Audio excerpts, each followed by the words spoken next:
what we did as a collaborative was we came together on one main issue, which was homelessness in Toronto. And as a collaborative, we decided to use research that's already been done. Instead of reinventing the wheel, we decided to go with what's already there. And the kinds of projects we wanted to be involved with in the collaborative were projects that had used participatory research, or arts-informed research, or community-based research, since all of these projects involve people who had direct experience living with homelessness. The projects in our collaborative worked with people who are homeless with a diversity of identities and experiences. Nevertheless, our project shared many recommendations to address homelessness and felt that we could best continue to push for these solutions by working collaboratively. In coming together, our research team included people with experiences of homelessness, community agency staff, artists, and academics. We decided to host a joint art exhibit to raise awareness about our work and to release a policy report synthesizing the common findings and recommendations of our projects. Our main message is that the systems, services, policies, and programs that impact and address homelessness must include and be accountable to people with lived experience of homelessness. Having many different perspectives and types of knowledge around the table really helps to ensure, I think, that a project is better. I feel like that my knowledge is valued by the others, you know. I feel respected within the group, and I really appreciate that. Ensuring that everyone has a voice, regardless of what their social location is, where they've come from, that we all have important things to say and we need to be able to listen to everyone. We all worked very well together, and it's great networking and getting together with a whole group of different women from different backgrounds. Probably one of the first projects that I feel like I've been viewed as a collaborator on it and not just, you know, the funder. And that's an ongoing challenge for me in any of the partnerships, because there is that danger of sort of feeling like I'm the big bag of money in the room, you know. So it was kind of nice to sort of push that a little bit and be part of the team and not feel like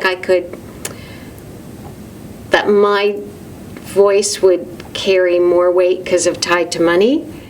At that point, some of the collaborative team members felt like, forget it, you know, let's just like drop this whole idea about how we had this, you know, the idea of how to set up the exhibit according to some Aboriginal teaching. So let's just forget it. It's just like gotten to the point where it's too complicated and, you know, all of that kind of stuff.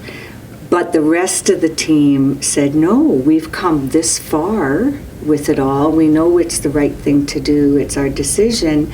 And so how do we get through this so that we don't have to let it go? And they did. And the fact that they went through those difficulties without me there is, I think, is kind of a good thing. I actually was always amazed that we actually were able to pull off doing a collaborative project where everybody was listening to each other when there was such a diverse group of people.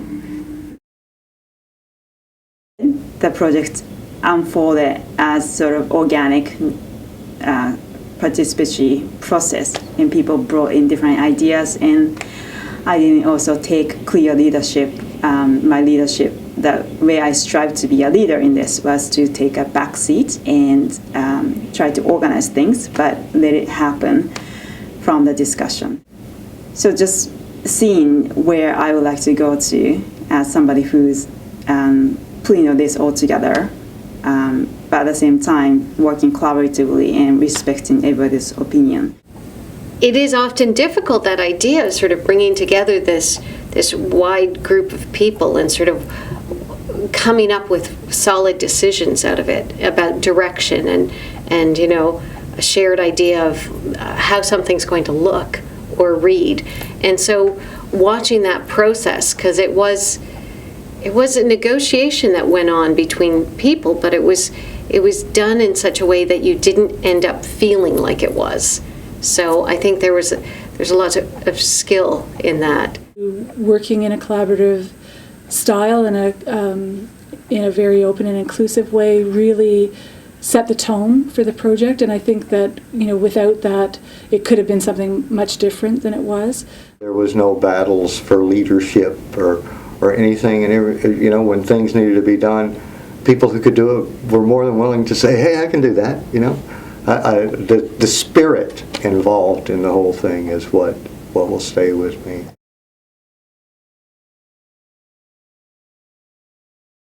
I think we still all had the same overall goal, right? Like these were all projects that were community-based. They all were aiming to, you know, bring about social and political change. They all wanted to raise awareness, and they were all about, you know, homelessness and poverty. So we had some really fundamental shared, I think, beliefs and values and philosophies on the one hand, but on the other hand, I think we had a pretty broad spectrum of ideas. It's challenging to be part of a collaborative that involves 8 different projects and many different people who have, even though we're all working together, we still have somewhat of our own particular agendas, I suppose, right? Or what it is that we want to bring to things. Because it was a group that came together that was actually quite a strong group.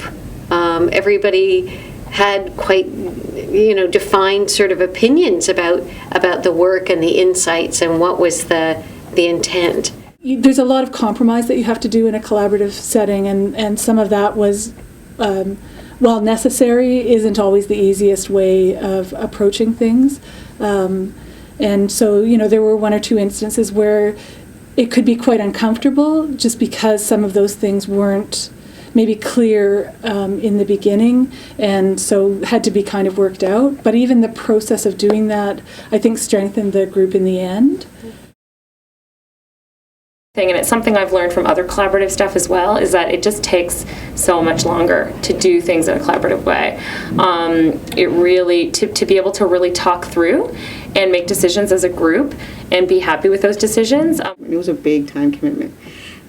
So there's a lot of meetings, a lot of also commitment to finding the peers, letting them know about the meeting, supporting them before the meeting happened. We were really working on fairly tight time pressures, and that might not have been tight if it was a much smaller group that was already kind of well established and had worked together, but as a new group that hadn't worked together, that was quite big and had a lot of different opinions, I think it was tough. I mean, I think we definitely pulled it off.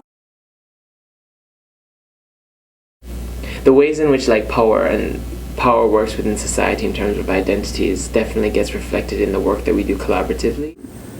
Economic differences or something that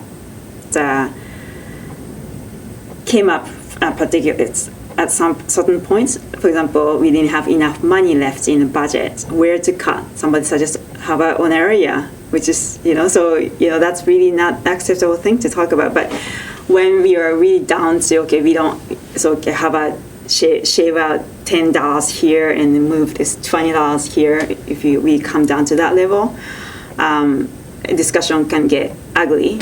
And so that was, but then we were able to ensure that remind ourselves that those of us people, middle class professionals, we are salaried, we are here with money behind us, and it's different from those people, researchers who are here on their own and they are not getting paid for their benefits or anything.